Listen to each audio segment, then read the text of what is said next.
you need to feel home wherever you go.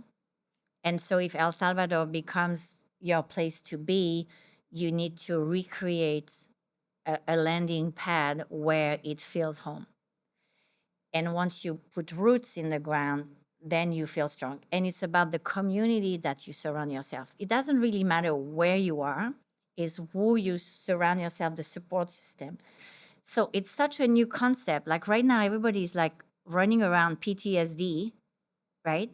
And the whole country has to be rebuilt. So I look around and I see opportunity everywhere. And to me, it's overwhelming. I think if you're organized a little bit and if you're creative, you can really have the best life here. You just need lower your expectation, have a simple life.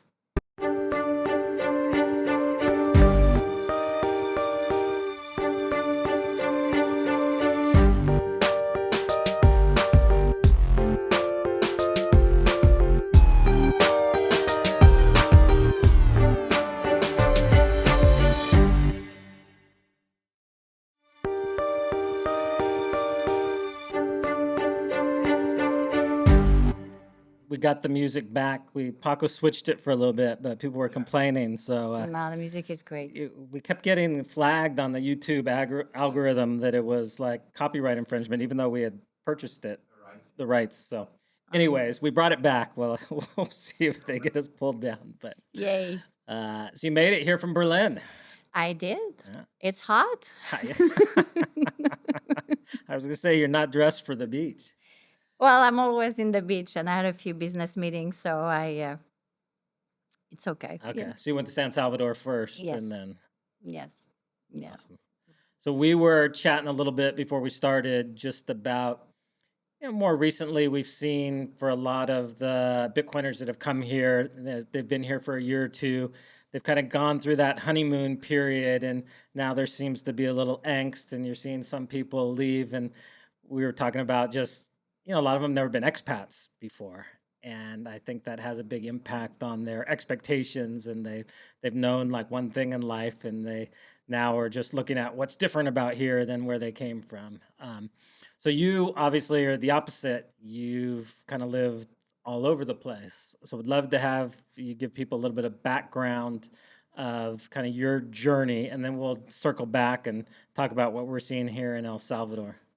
Okay. Well, so I was born in Paris, French parents, and my dad built the boats, and we traveled all over Greece. How old were you when he built the boat? When I was born, 1974, the shell of the boat arrived. Okay. Yeah. And my dad built the entire inside and everything. And he always thought it was the end of the world. The financial crisis was going to happen. So He was ahead of his time. That's it. He was a pre-Bitcoiner. If Bitcoin was available, then he would have bought it. So starting from when you were a baby, you guys were traveling around. Always. My sister was born in Algeria, in the Sahara Desert. I mean, they've been all over. I went in Dakar in Senegal when I was maybe 3 years old on the first trip.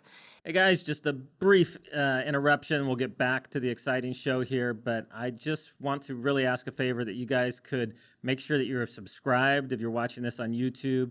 If you are listening to this on a podcast, please take a second and review this. You don't even have to write a lengthy review or anything at all. Just click the number of stars that you want to give us. It really helps us in the algorithms to make sure people are finding out about what's happening here. All right, back to the show. And then when I was 5, we crossed the transatlantic ocean, and I think that's the way you say it, from Cape Verde all the way to Martinique. That was 31 days at sea. We were 14 on board. It was not a small boat. It was 65 feet for the time. Oh, wow. And he built that? Yeah. Yeah, it was a beautiful goélette. Wooden boat? Or? No, it was steel. Steel, okay. Yeah, 2 math equal. And that was my home until I was 17. Really? Yeah. So you just were on a boat constantly? On a boat constantly. And my parents used to do a day cruise and a charter like 10 days in the Grenadine Islands in the Caribbean. Like that's how they earn their living? Yeah. Okay. Yeah. Amazing. And And you then, guys helped out, I'm assuming, especially yeah, as you got whenever I older? didn't have school, I would help. And And you did school on the boat? we did for a few years, and then we had also a house on the land, and then we had a nannies that would just, while they would Okay. just take off. I had two siblings, so we're a full house. Okay. You And know, pretty much everywhere you guys went were kind of French provinces, islands, it depends. We went depending. all over Oh, Venezuela. okay. We Wow. went, yeah, we quite explored. Got the Saint Martin, Saint Vincent, all the British islands, um, and then I went to Canada when I was 19. I left the island and I lived there for a while. I went to Japan. I went to Paris So back. what brought you to Canada, and were you kind of ready to be off the boat for a while? Did you love it, or at that stage were you like, I hate this, or I was what was living on your my own when I was 17, so I kind of left the nest quite okay. early. And I was just traveling around. I had a Navy boyfriend at the time, so I followed him all over the world at all the Navy base, including Virginia, Norfolk, San Okay. Diego, um, Japan. And then I didn't want to go back to Martinique. And then so I went to Canada, and that's where I met my husband. Okay. So And where in Canada were you at? I studied in Montreal, and then I ended up in Ottawa, and I was working in Toronto and between Ottawa and for 12 years. And we had a software company in the toy industry. A And software company yeah, in the toy industry. we so my father-in-law was a toy maker in Hong Kong, and my ex-husband had designed a software for the toy industry to help all the toy maker to submit quotation form of their product, because during the toy show it was crazy. Let's say you sold this to Walmart and you sold the same thing to Target and Amazon and whatever. You had to submit a form that show all the different line item, the picture, everything. And that was in the days where email was just starting. Pictures were still stapled and printed at the Photoshop. So it was just in those days. And the software would basically, you plugged in all the information once. It was called Speed Quote. And then you would just check the name of the retailer. We had all the forms, and then boom, it would do it automatically. So we were the king in the toy industry. And because of that, I ended up going to Hong Kong quite a lot, and all my customers were there. So I wanted to move to Hong Kong to open an office there, and my ex-husband went to work with his dad to grow the toy company. And so we ended up in Hong Kong in 2002, and we did that. So that was what, like 5, 6 years after China? Yeah, about five, Okay. just after the handover in Okay, the 97. handover, yeah. Yeah. But Okay. it was great. I mean, we were in Hong Kong the best years. So from Canada, where I came from the Caribbean, right? So never seen snow. I ended up in minus 35 windshield. I didn't drive. I didn't speak English. I speak Creole and French. So I learned English there In Canada. in Canada. Okay. And I give the short tour, but and then I ended up in Hong Kong, where same thing, you learn to drive on the other side of the road. Then they speak Cantonese, they speak Mandarin, some English, a whole different way of living. Never been in a big city like that. So I ended up in Hong Kong. I did the software company for a good 10 years, and then I started my own baby company. So same thing, never been an entrepreneur. You got to adapt. Been a mom, never been a mom. So I think it's like the expat life, it Yeah. follows you. It's just getting used to landing somewhere and then absorb the shock and just realize, all right, what can I do here? And then, seize all the opportunity that are there and then learn, because, it's a language or a cuisine or culture. And then I lived in the Philippines while in Hong Kong, because it's right there. So it's great to have a house kind of like you. We would kite surf on the weekend, and same thing, learning. How far is it to fly back and forth from the It's Philippines it's to about Hong an hour Kong? and a half to Okay. Manila, and then Boracay, where I had my place, was another hour if you were lucky, or Okay. half a day if it was, the usual Aspen or kind of here Yeah. too as well. So yeah, so from Hong Kong, Manila, and then I moved. I got divorced. Happens, but we had a best shot. 20 years. But then my ex-husband sold his dad's company, and we got transferred to Malibu. And I didn't want my husband to not. California. Yeah, which I never lived in the U.S. really, other than traveling for Yeah. business. I didn't want to because my business was doing really good in Hong Kong, and my kids were born there, and I love Hong Kong till this day. But I wanted my husband to see his kids Yeah. on a weekly basis, and that was so. I for the family, I agreed. There's worse places to wind up than Uh, Malibu. it was a culture It was shock. culture shock. Yeah. Yeah. The one thing that was good is that my deal was I could go to Hong Kong anytime I wanted because I run my company there. Uh-huh. So I was spending half the year realistically in Hong Kong and half in Malibu, which kept me sane. And then I sold my company, and then I moved to Florida. And then I was bored, being an entrepreneur and an expat, and also I just couldn't be in the U.S. anymore, and I needed a new challenge. I've been I've been in crypto for a while, and then I also have a farm in Florida, and What I've type of been farm? I have a 8 acres property. It's self-sustainable. It's really my farm. Okay. Solar panel. I had a perfect veggie garden and everything else. Chicken, and I had pigs for a while until they got too big. And I'm Jewish, so I don't really eat pork, but bacon is not kosher. Yeah. It's kosher. And then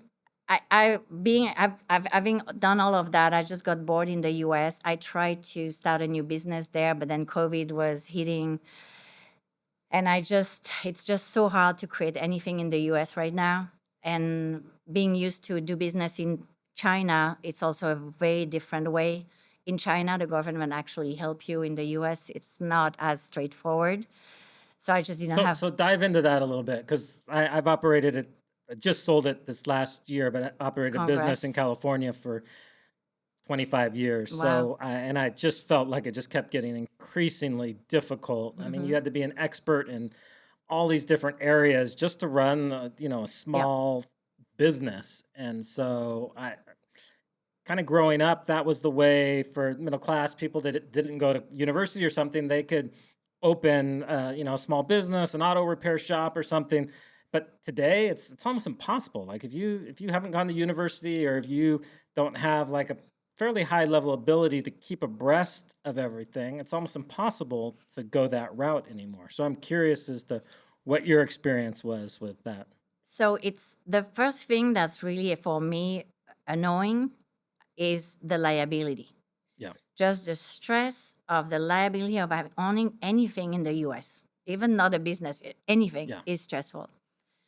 And And then for people not in the US, we're talking legal liability that you could be sued for if something. somebody And sneeze yeah, on you, you can get sued. I mean, and you it's can just, lose everything yeah, just for some random thing. Somebody trips and falls, nothing you could have prevented, but yeah. And I had a baby product line. So imagine oh just the wow. liability insurance was like 7 million mandatory you had to have if you wanted to sell to Walmart Yeah. or any of those retailers.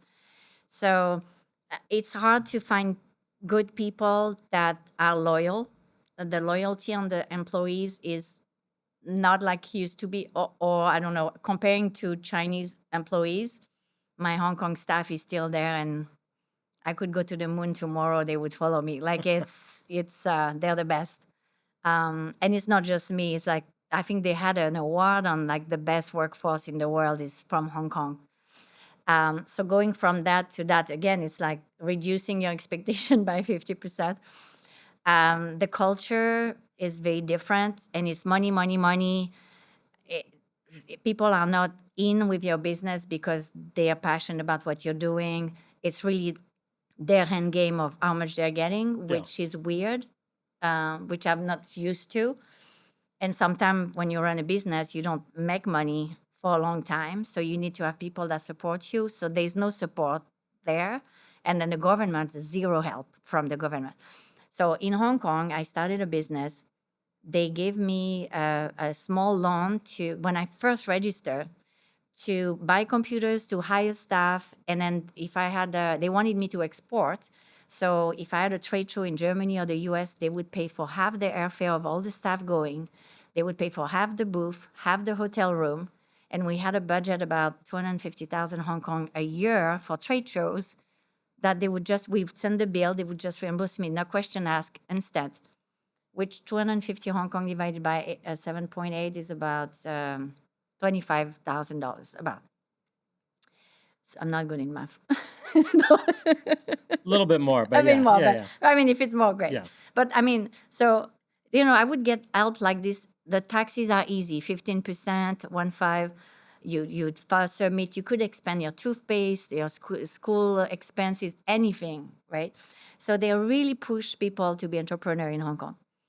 And then you arrive in the US. I did the registration, da da da. I got one call from the government to make sure I was set up for my sales tax. That was it. That was during COVID. I never got a call. Do I need help? Is there any subvention? That I was a new business starting during COVID. You would think there would be some help for encouraging new entrepreneur. Nada. See, I can tell you're not American because we don't want to hear from the government. Like if you hear from the government, it's a bad thing. So you want it all at all costs for them not to be calling you. So Yeah, but it's just weird though, because in one way you get the support and yeah, the help. And I think if I had grown my business in the US, I would never have been able to grow the way I grew it, because I started from my basement in Hong Kong. By the end, we were selling in 66 countries, and it was just beautiful. Like I could have never done that in the US. yeah. No, the U.S. I mean, the U.S. used to be one of the best places to operate a business. It still is for certain sectors. If your tech sector, some Yeah. place that needs a lot of money, there's still, there's still certain industries that thrive there. But for kind of small, businesses that aren't in the tech or finance sector, it's a very challenging place to do business. Yeah. I mean, and it's not fun. So you're playing the rat Yeah. race, and I think it removed the whole excitement of being an entrepreneur, and that drive. It's already hard to be an entrepreneur. I think they cut you short in like, yeah, they Oh don't yeah. want you to succeed. It's basically what it comes down to.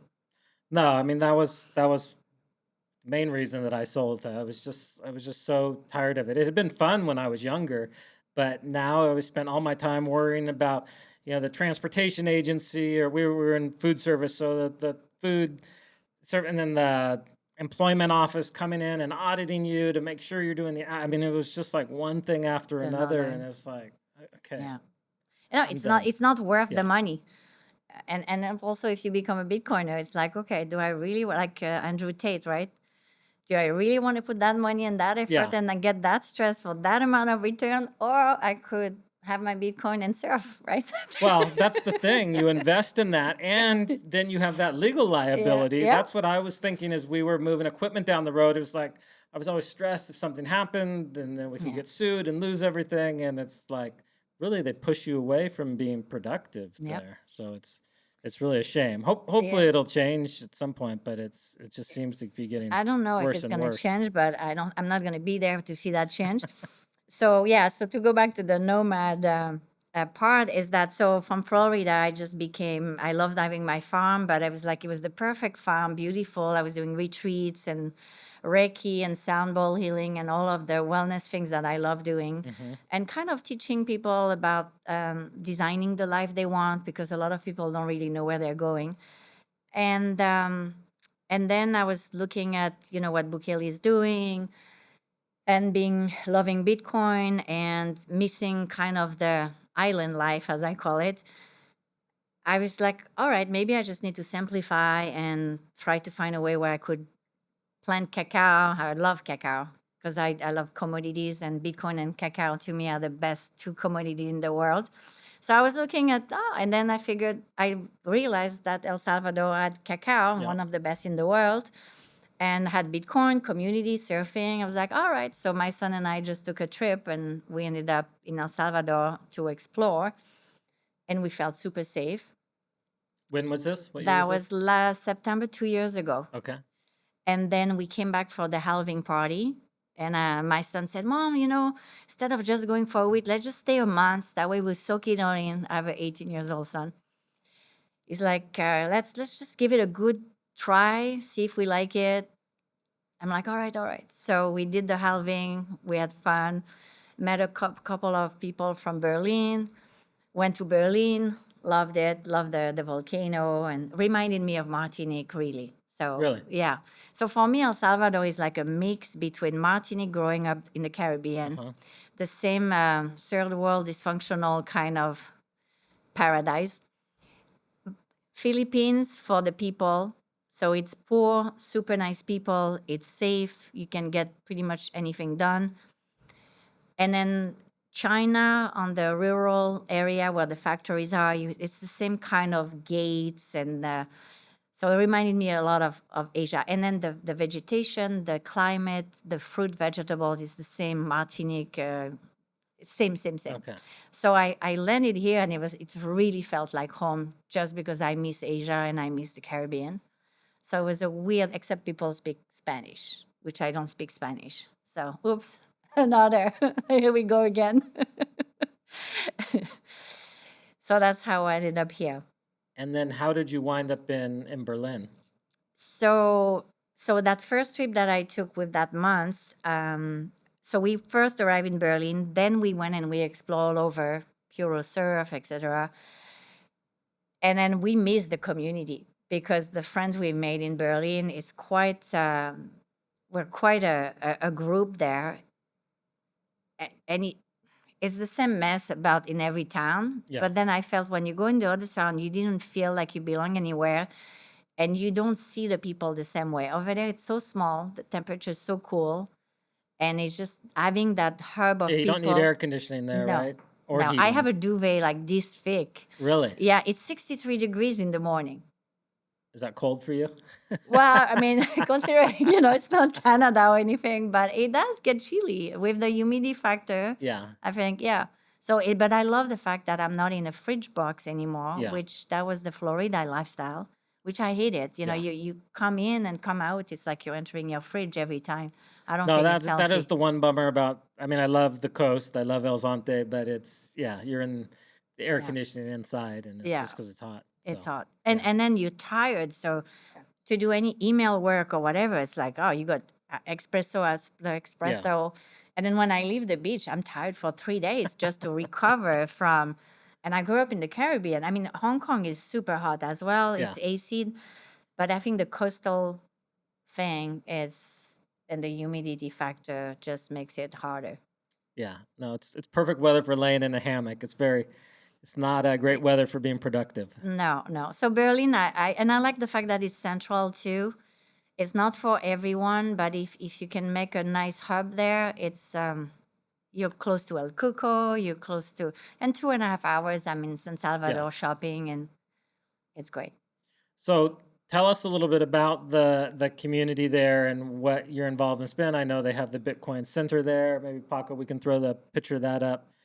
And then how you wound up. I think now you have a couple hotels there. So Yeah. how did that go from being involved in the community to starting the businesses, and what have been kind of the learning processes in doing that?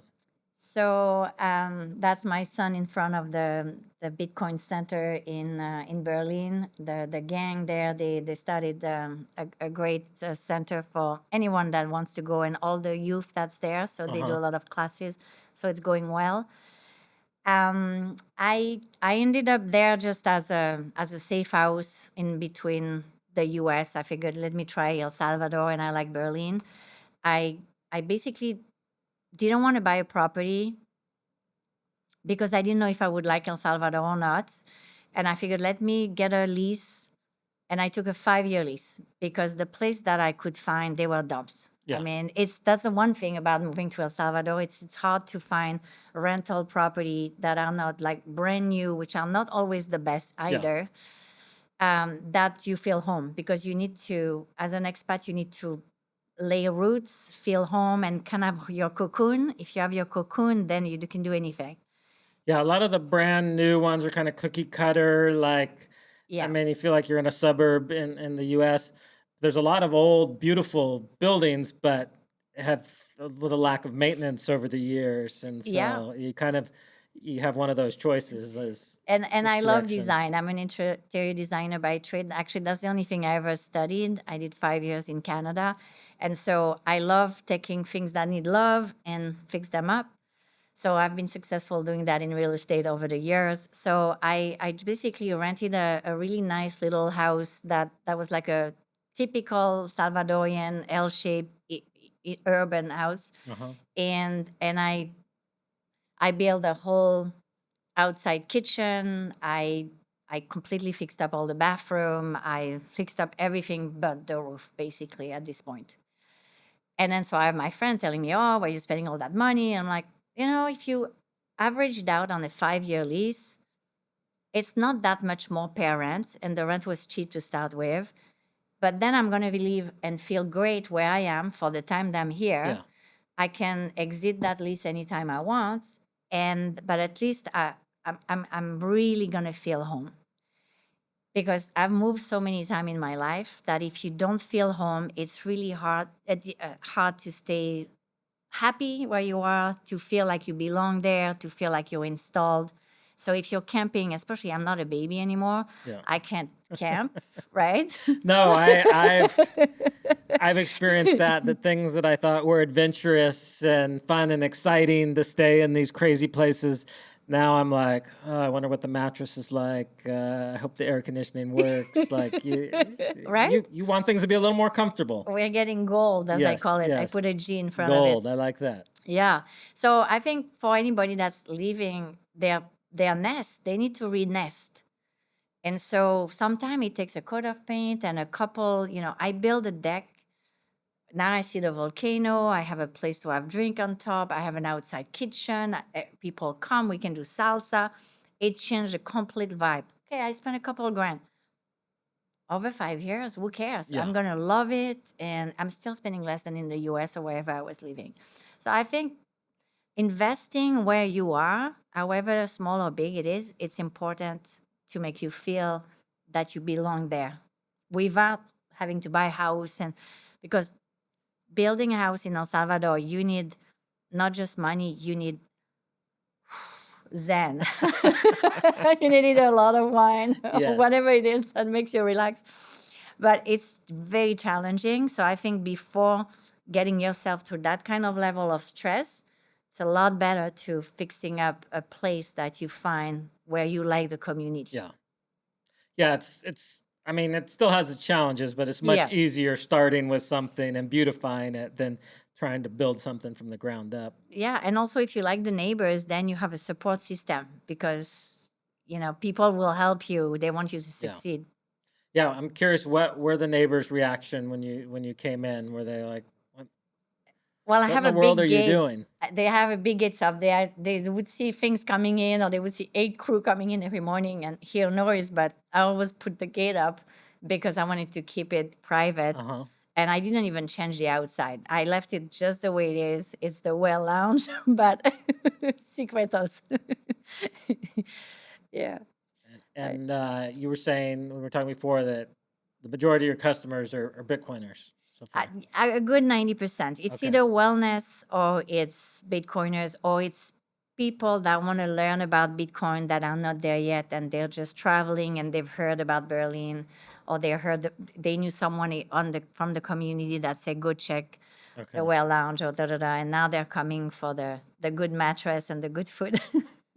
And that's your logo there. That is my little whale. And then Paco, do we have any pictures of the rooms or anything there?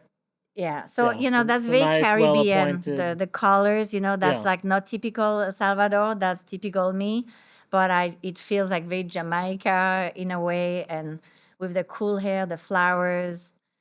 I have like avocado trees and coffee trees and cherries, grapes growing. It's great. Like it's a little gem, a little oasis in the middle of the town. Yeah. Yeah. No, I love it. And the other thing is I do private events too. So like we had like 32 people with all the retailer of Berlin. Uh-huh. They all came to have dinner and to learn about Bitcoin. And also we wanted to thank them because they use Bitcoin.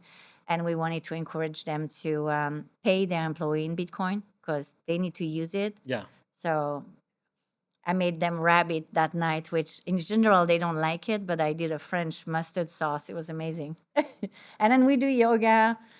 So that's my little thing that I built on the side. So did not exist. I built the whole outside kitchen, and we do yoga, we do salsa, we do all kind of dinners, and it's fun. So when you come Nice. visit Yeah. for if not adopting for Economia in Uh-huh. November, Yep. you have to.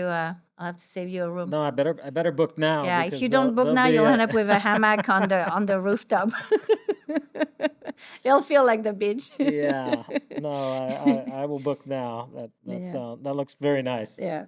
Um, so where did the idea to start the hotel come from? Because I So don't believe you've done a hotel before, have you? no, no. I helped my parents on the boat back then, but I'm in a point of my life where I'm on the board of director of Xwell company, so I go to New York back and forth, and I help them with wellness in the Hmm. airports. It's a great thing, but I'm not fully ready. I was not ready to just start a business. And Berlin, we have so many people coming all the time, and then there is no place really nice for to accommodate them, to make them feel welcome after driving 2.5 Yeah, yeah. Because hours, it's kind of a drive to get right? there. But also just going through El Salvador, it's a drive. No Yeah. matter where you go, it's an hour, 2 hours. So I was like, we need to have a place when they can arrive and it's like, poof, oh, I want to stay here longer. It's cooler, it's better. It's actually a great spot. But we need to lure them in with a landing place. So I renovated the house so it was good enough for my kids so that they would want to come and visit me. That was the number one reason. And that worked. I succeeded. And then I just like, okay, I cannot have 5 bedroom just empty like that. So I started renting them and it kind of became organic. And then the second place I unfortunately inherited after Tim passed away from the standard. And I renamed it the Rabbit Hole.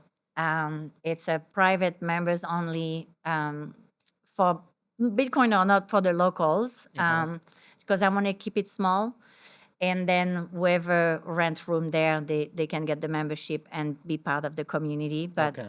yeah, I feel like if you came to Berlin, you've gone down the rabbit hole. And then if you're coming to Berlin, you have to come to the rabbit hole. So Tim, for people that don't know, and I actually didn't know him, but he was a big part of the Bitcoin community there in Yes. Berlin, and maybe you can He was a pillar. speak. Actually, he was really probably one of the reasons why I moved there. He was from Orlando. S- he died on his birthday, 60th birthday Wow, on April he had a heart 24th. attack, right? He had a Yeah. heart attack. Yeah.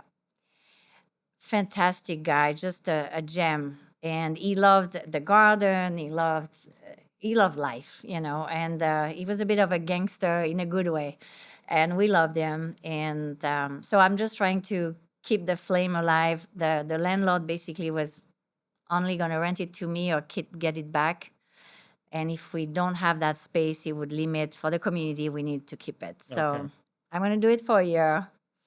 So And this is another place where people can rent rooms. yes, yes, yes. And private event is great for parties. And I'm just adding a big vegetable garden now, so it'll be farm to table, Oh, shisoto nice. pepper, the whole 9 yards. We have rabbit fresh. We have fresh eggs with the so it's if anything, it's great for us. And then whoever come, they can enjoy it. Beautiful Miramar view. You Is have the that the volcano. view from there? That's the little patio Okay. outside. Yeah. And we do the Wednesday Bitcoin meetup every Wednesday, either at the Well Lounge or at the Rabbit Hole. And And how are they close to each yeah, other they're or? 100 meters from Oh, each other. nice. So that's the other That makes it reason. easy Yeah. Yeah. logistically. And then I have my housekeeper, my gardener, and I hired a chef. So we have a cook. So I'm Okay. teaching all my recipes, and that makes it also easy. Yeah. Yeah.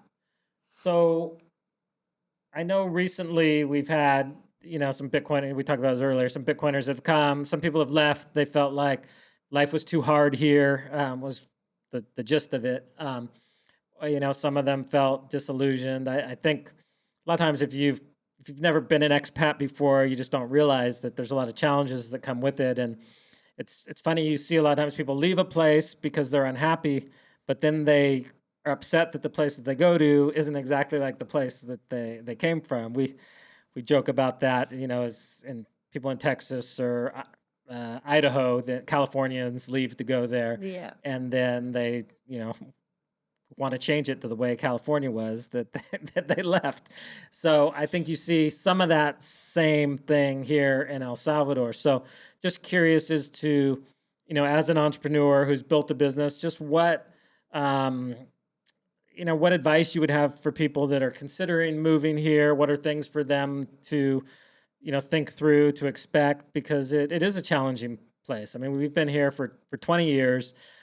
For me, it just keeps getting better. That's Better. why sometimes I feel a little disconnected when people complain that it's hard here, because we were here when it was the Yeah. murder rate capital of the world, and it was hard to get anything done, and it was hard to get any goods, and now it seems like it just keeps getting easier and easier. Yeah. So I think I have a little bit different perspective. But as somebody who's come, more recently, what would your advice be for people to come in? What type of attitude should they have? It's funny when I meet a lot of people, they always ask me where is home because I've lived all over the world, and I always say that home is where my toothbrush is, because today I'm here, tomorrow I'm there. It doesn't really matter.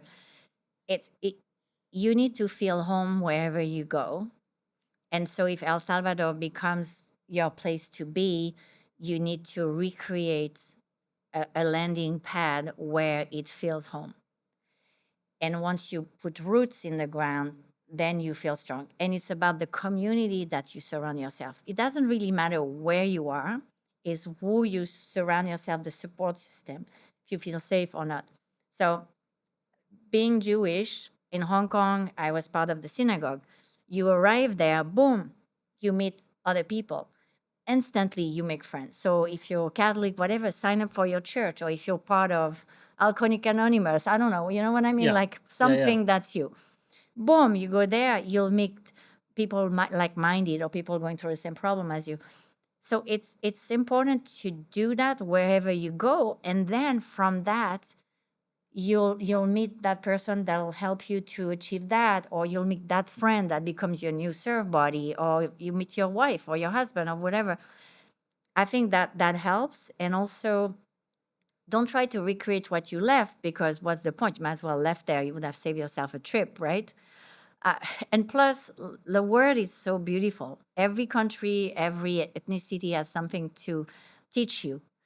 And so here it's a language that exercises your brain. You're going to live longer because you're not getting lazy with your brain cells, right? Especially at our age, learning another language is like, ooh, as we say in a puta, you know, it's hard. Yeah. So um, learn how to cook all the vegetables.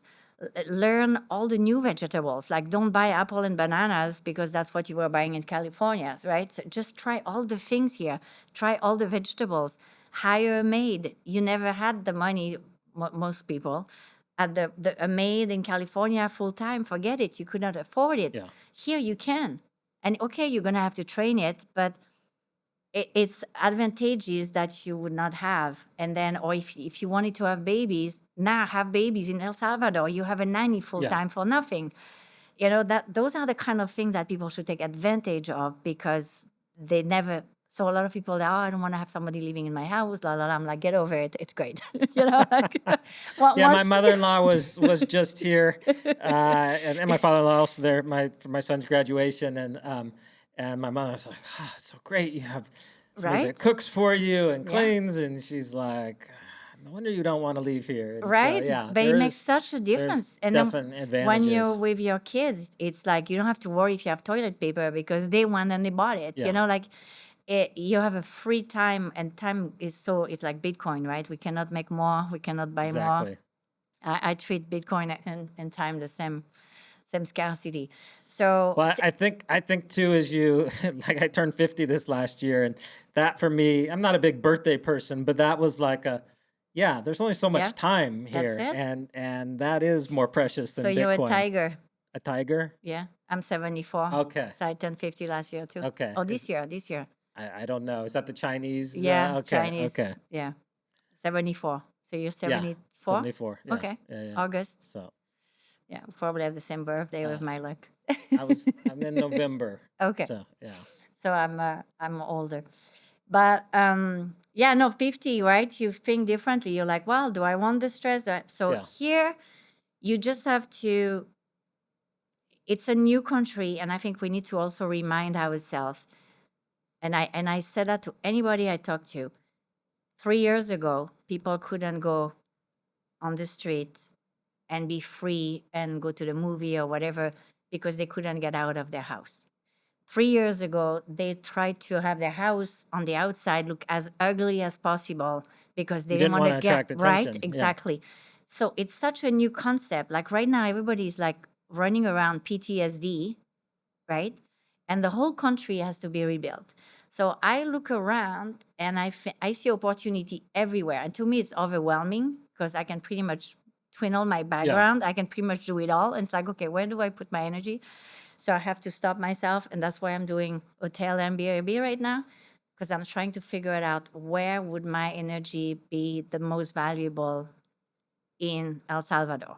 See, I have that same problem, and recently there's been complaints that El Salvador is high price for low quality, which there's truth to that, but that means there's so much opportunity. There's all these needs that aren't being met, and so if you have that ability to offer a quality service, anything from like house painting to Everything. manufacturing quality couches to there's so many Yeah. opportunities here, and the fact that there's high prices mean that there's much more profit doing business here than there is in a lot of places. And so where I see opportunity where other people complain, oh, it's expensive for what you get. It's like, yeah, Yeah. you're missing the opportunity there. They're complete miss. And that's why, and I think, and what I love also is that because I think we're all ADHD or we're all on the spectrum. I mean, if you're a Definitely. Bitcoiner, you're on the spectrum. And it's funny because I'm on the advisory board Bitcoin of Easter Seal, the foundation in Uh-huh. the US. And so now they accept Bitcoin donation. Da, da. And so I'm trying to have them to keep the Bitcoin on the balance sheet so that we can do more. And it's all to help the kids that have autism and spectrum kids. Yeah. And I'm like, it's the exact market. Bitcoiners are all on the spectrum. They're all going to Exactly. donate to Mr. Seal. And they were laughing. But, like it's that brain. So Yeah. I found when you're in El Salvador, in a way, there is less distraction because the lifestyle is very simple. So for me, it just calms me down. And especially their volcanic energy in Berlin, it's like I go there and I'm like, I regenerate. And I think at our age, we've been going boom, boom, boom, boom, boom, building, building. You arrive here, it's just so. I think it's an energy that's not for everyone. But if you're that right person, you can really feed on that energy, calm yourself, and then think, and then jump. Yeah. So, but that I call it brewing time. Most people cannot handle it because they don't know they have to calm down and just They need to think. lower their time preference. Yes, yeah. So, and I don't think El Salvador is for everybody. No, there's people I know that love Dubai, and I went to Yeah, Dubai last year, and I mean it's amazing, but I could never live there. It no, just, yeah, I would feel like I was in a concrete yeah. prison. But there's people that love it because everything works and it's very clean and everything's very orderly, and so But it's 17 times the price for everything, and then you live in a 7-star hotel. yeah, It's a lifestyle that champagne and brunch yeah, works for a while, but most of my friends that are in Dubai, the horror story of the lifestyle that goes south, it's not a healthy lifestyle. And like you, I don't think that energy would be good for me. I, yeah. I enjoy the luxury for a week or two, great, and the connect, but no. And for tax heaven, I'd rather be in Hong Kong. I like the Chinese food better. That's the one thing. I had a meeting last night and I miss having a lot of Asian around me Uh-huh. because the efficiency of Asian, I think we need more Asian in El Salvador just to put structure into place. They're so good at that. And that would just, you know, Yeah. explode a lot of different things on the manufacturing part. We can do bamboo furniture. We can do so much stuff. There's the know-how, the machinery. And I think we see that coming. You see Koreans and Chinese coming in, and so I Yeah. think you'll see more and more of that. We need some dim sum place popping up, a good Chinese Yeah, restaurant. is there is have you found any good Chinese food here? There's one, I think it's called Royale. I Okay. forgot the name. There's one that's decent. They have really nice furniture actually inside. Good hot and sour soup. But no, I go to Paris. That's the closest for good Chinese food. They have the best Chinatown. That's so funny. Yeah. We had always joke about that that California had the best Mexican food. That was Yeah, I mean, there's in France, the Chinese they never lose the passport. So if somebody dies, somebody else take over the passport. uh-huh. So they never die. It's like there's a population of Chinese Mandarin speaker that's just incredible, and it's been for a long time. Yeah. Especially the Vietnamese, also, French. Yeah. Yeah, Yeah, that yeah. makes sense. Yeah, that is one thing too. I was talking to somebody actually um in Tokyo a couple weeks ago. There was a Bitcoiner there that really was thinking about coming to El Salvador, but he's very much a foodie, and I'm like, that's one thing that is going to be challenging because it's just more recently that we've had better restaurants coming into El Salvador. It's still a pretty simple palate for the most part, and But so if you're a foodie, if that's your thing, you might be disappointed in El Salvador. so so for the foodie part, I'm a foodie and I'm a chef. You can find pretty much all ingredient here except good olive oil or parmesan cheese or whatever. If you If you're tr- willing to cook yourself, Yes. yeah. Yeah, if you're willing to cook yourself, actually you set up a really nice kitchen. It's amazing the stuff we're making in Berlin. My son went to catch a fish at El Cuco 2 weeks ago. He came back. We made some sashimi, like ponzu sauce, yuzu lemon, jalapeno, and cilantro. It was like Nobu style. It was perfect. It's Berlin. We're in Yeah. the middle of nowhere.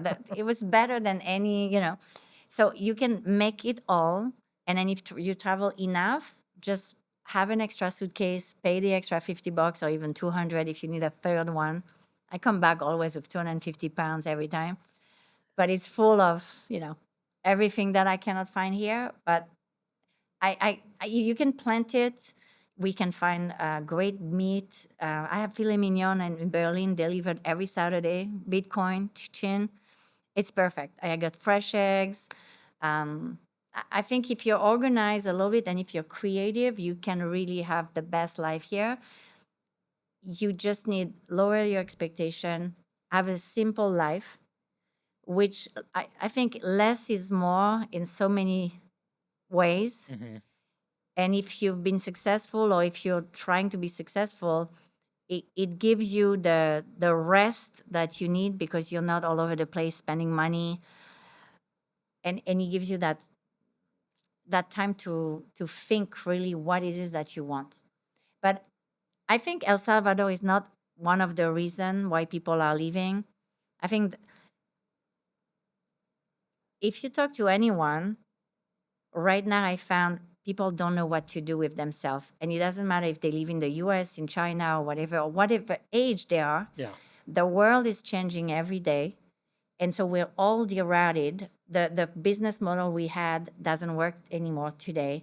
The tariff, the uncertainty, the war, the this, the Bitcoin, the no Bitcoin, the fiat, everything crumbling around. So I think we're destabilized. And so imagine you're destabilized and you deroot yourself at the same time. You're lost.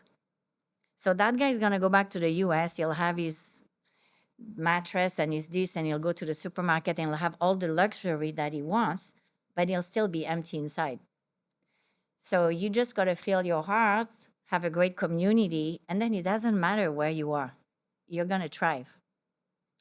No, I definitely resonate with that, uh, and but I think that's something that you can't really teach somebody. They have to come and experience it. So Yeah. it's tough.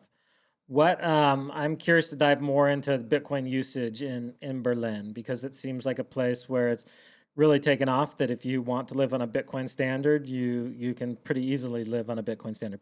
But I don't live there, so you tell me, is that true or not? What's the So it is. experience there? So it's really fascinating we've achieved, like as a community, the local, the expat, the tourists that come in to check us out, the support, um, and just even my little website. I mean, I get 50,000 people checking my website, which I don't advertise nothing. So they're checking into our Wow. little circular Yeah. economy, right? That's what I'm thinking. They love the images. I don't know. But what I found fascinating is how I can pretty much everything except my rent, I pay in Bitcoin. My electricity, my water, the gas next door, my gardener, my staff, everything. So the problem I have noticed is with staff, they don't like, they want effectivos. So, and what I've noticed is that we need to do financial education, not Bitcoin education, Yeah. because people in El Salvador are not used to save. They've never been taught. It's not just El Salvador, the entire world. Even in the US, it's the But I think same. especially in Latin America, and there's not a culture of savings like you'd see in Asia. Yeah, they live day by day Yeah. or week by week, and that's it. So what I've been doing is that I pay the general fair price that everybody pays. That way I don't mess up the going rate, because if everybody start tipping here, tipping there, that massage that was really affordable then becomes the same price as the US, and it's not fun. And I also don't think it helps because they don't save. So they end up spending that money on nothing, and then they're back at the same square.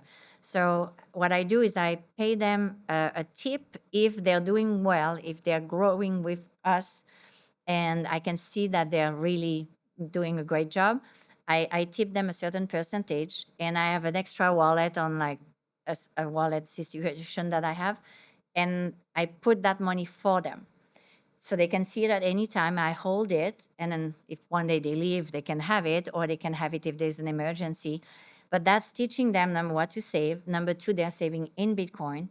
And a lot of them, they're scared of the phone. And I think it's not just Berlin, it's the generation. And they're younger than me. So the technology part, they don't have it. Yeah. So I think teaching them to save, doing it for them, with them, guiding them, then you put them on that. And then when they see the money going up, they're like, oh, and then you get their attention, and then they believe. And because they don't have it, they don't see it. It's a good system. So that we're starting to do a lot more of that in Berlin. And I think that will empower them even further. And when you have some saving under your bomb, you make decision from a good place, Yeah. not out of desperation. So I think that's also giving them, like, their root chakra is activated, so to speak. Yeah. Yeah.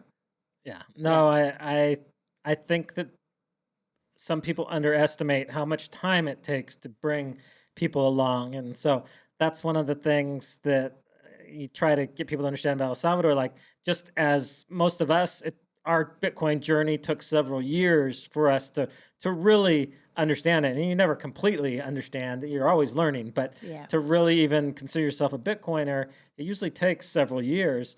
But we expect people in El Salvador to just get it overnight, and a lot of them, don't even have the luxury of having time to, spend listening to podcasts and all these things. They're just they're in survival mode. They're trying to survive, and There. so we need to realize this is going to be a decade-long kind of transformation of the country, is them moving from fiat to Bitcoin. It's not going to happen overnight. No, it's not. And it's really nice to see all those retailers coming to the meetings, seeing what we're doing, copying. Even I see some, because we have group chats, so they Uh-huh. see I'm doing the Bitcoin meetup, the food. I see them now up their social media. They're watching what we're doing. So in a way, we're inspiring them, and then they see my house or they see my restaurant. Now they're like, oh, avocado toast, oh my god, they have bread, they have avocado. I'm, Yeah. I'm the one teaching them how to make avocado toast. It's kind of funny, but it's not. So it's like we can have so much input with what's there, Yeah. and just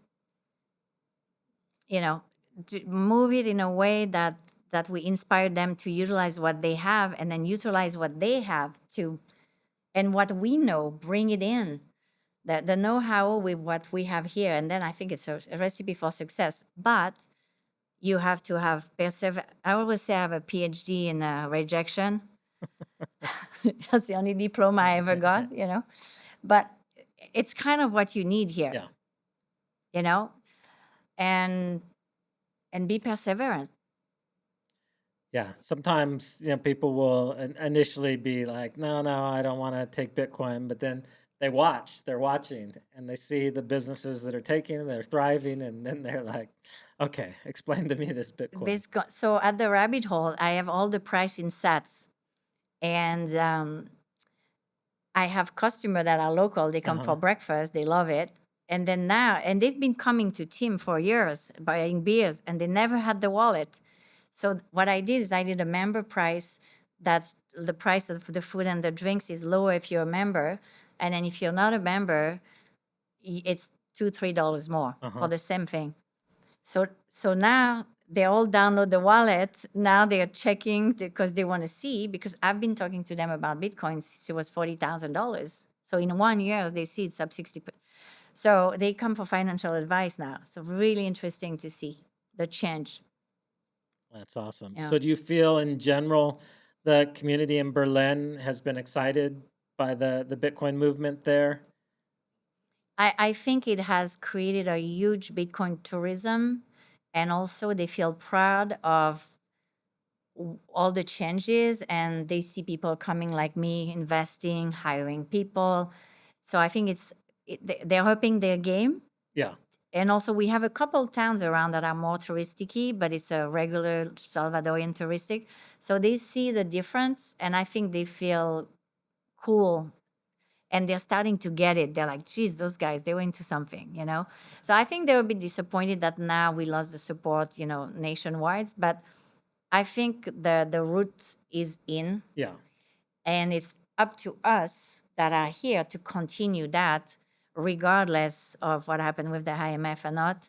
I think that we needed the money for the country, and I Yeah. don't think he had a choice, and And on a practical level, it really hasn't changed anything. I no, mean, that's what I tell people. I'm like, no, on a practical level, there's more Bitcoin acceptance than ever. They're rolling out Bitcoin education in yeah. the public school system. Like, there's no backing away There's no from. backing Yeah, away. And it's too bad. I was, when we were in Las Vegas, I wish Bukele was there. It would have been nice to see him, but I'm sure it's against his PR allowance. But I found it kind of hypocritical that, the IMF is kind of like saying you cannot do this, this, this, but then the government is doing a Bitcoin reserve. It's yeah, it's either you're pregnant or you're not, like it makes no sense. So it's just politics, and we needed the money. We're gonna have great roads and a great hospital and whatever you needed the yeah, money for. And then, well, come the time that we need to roll back, we'll roll back, and we just have to. El Salvador is safe. That's what matters. And from that, I think if it's safe, anything good can happen because now we can do things. And I think that's where we need to concentrate our energy. yeah. No, it's from where I'm sitting. It just keeps getting better and better, and it's Yeah. yeah, and having the reference of 20 years here now, it's amazing from where it was to where it is now. So And I it's have lots amazing. of hope. It's amazing to see our country can go from A to Z or to Z to A. Yeah, And Martinique used to have restaurants, and we used to have the big boat coming in, and we had all kind of tourism activity. And then it became that the locals didn't want to serve the tourists, and they kind of weren't so nice. So the boats starting to not come anymore. And now you go in for the France, there is almost no restaurants. You can barely find any place to hang out, and it looks like a third world country where before it was blossoming. So yeah, here it's the opposite. And so it's either you're part of the wave and you take the wave at the right, or you get washing machine, right? So we need warriors to move to El Salvador. We don't need I was gonna say like princesses. It's not a place for princesses. I'm gonna get some heat for that one. But I mean, I no, it like is. luxury. It's a It's still a rough and raw Yep. place. It's like the Wild West Yeah. was, a couple hundred years ago in the U.S. Like a Yeah. lot of people went out to the West and didn't make it. They weren't successful. It wasn't for them. And so you're going to Yeah. see that same thing in El Salvador. But you see other people that come here and thrive, and it's amazing just the amount of opportunities that are here. Yeah, no, it's fascinating. It's exciting. You have to meet the right people, and maybe not do a business alone, but maybe partner with other people. That way, you have a support system, and if you partner with locals as well, you'll be able to really understand the system and be guided, Yeah. because it is a different system, and that takes practice. We don't speak the language or medium, So I think everything is hard any country right now, and we forget that. I think the beauty about El Salvador is that everything needs to be redesigned, or it hasn't been done yet, meaning we don't have to undo something bad that somebody did. Yeah. So, which is great. And I just hope that on the urban coast that we develop it in a way where it's pretty and beautiful, and not just another cement block after another one, because that would be bad if we destroy the coastline. Yeah. No, that's been even here in El Zante. They've built some towers already, and I'm like, the, you're gonna ruin the beauty of The the beauty place. of So it's hard because I understand their want for development, but I think it needs to be done in a way that has long-term benefit to the community. Yeah. And the colonial style and life, most people are farmers here. So it's also a different lifestyle. Yeah. So we're all rural. It's like cowboy boots, it's horses everywhere, and fincas and machetes. And I grew up with that, banana field around my property. It's if you're a city boy from New York, you're going to hate it there. Yeah. I think. Yeah. You know? Maybe if you're in San Salvador, you find Yeah. something, but yeah. San Salvador is like Santa Monica a bit, that's the same feel. We're walking around a little Yeah. cafe there, and it's great. I think if you can ideally have an apartment in San Salvador and have a place in Berlin, is the perfect.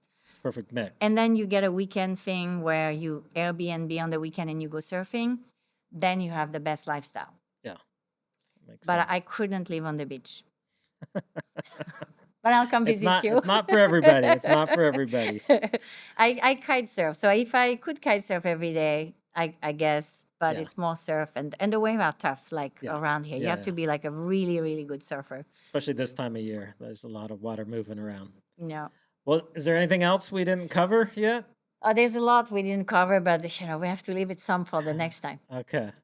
Well, I appreciate you coming down, and I'm looking forward to making up to stay at your place there. It looks Yes. beautiful. Yeah, so Economia is, I think, November 21st, 22nd is 2 days. Yeah. We're going to have a lot of stuff going on.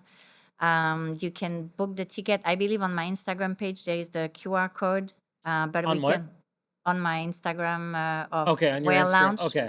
I believe I have a QR code. If not, I can give you one that you can add to the link. Okay. Yeah, we'll put it up in the link. Yeah, and Adopting Bitcoin is happening in November, also early. I don't have the date of that one, but I think it's do you remember when adopting is? It's 15th Yeah, and 16th, so and we'll do- Economia is the weekend following that. yeah. Right? Yeah. yeah. So it's perfect. People can come in, go to Adopting Bitcoin, come to El Zante for a couple days, and then head up to Berlin it. for the conference there. Yeah, for the conference. With Laguna Alegria, it's a beautiful volcano, sulfur, hot spring. Well, we'll just have fun. Awesome. Yeah. Awesome. Thank you Well, for having me. No, thanks for coming down.